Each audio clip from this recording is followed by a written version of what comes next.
सातारा जिल्ह्यातील माण तालुका नेहमीच अवर्षणग्रस्त दुष्काळी, परंतु या भागातील लोक तेवढेच पराक्रमी, तेवढेच शूर.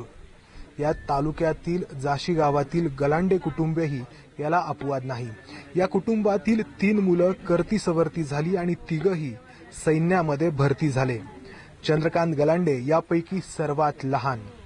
अवघ्या काही दिवसांपूर्वीच त्यांचं कुटुंबियांशी बोलणं झालेलं होतं. घरी येणार होते त्यांच्या या अवघ्या काही महिन्यांच्या मुलाच्या वाढदिवसाच्या निमित्ताने, परंतु नियतीला हे मान्य नव्हतं.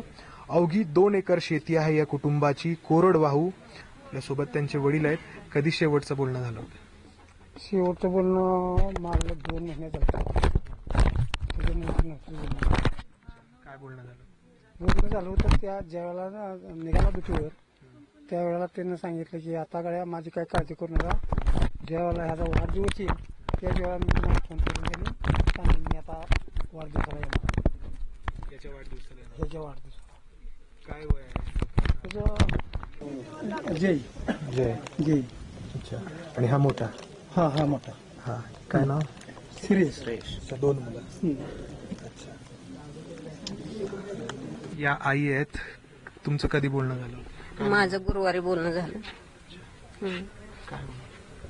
घरी फोन केला, मधव्या भावाला म्हणला बापूचा फोन येतो का नाही, तर नाही म्हणून सांगितलं. मग माझा नंबर दे त्याला.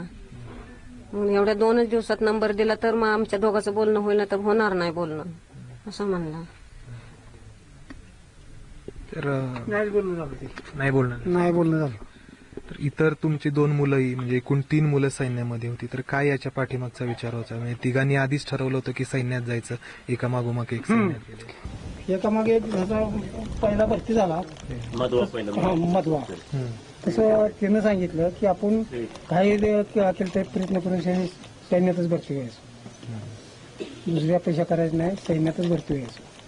आम्हाला दुःख झालं ना, तसंच पाकिस्तानला एक मोठं दुःख दाखवलं पाहिजे गव्हर्नमेंटनं, की त्याचा नायनाट करून टाकला पाहिजे. या कुटुंबाच्या वाट्याला जे दुःख आलंय, हा तसं त्याच्या पण कुटुंबाच्या वाट्याला दुःख यावं असं आमचं म्हणणं आहे. गव्हर्नमेंटनं तयारी केली पाहिजे. गव्हर्नमेंटने ही तयारी केली पाहिजे.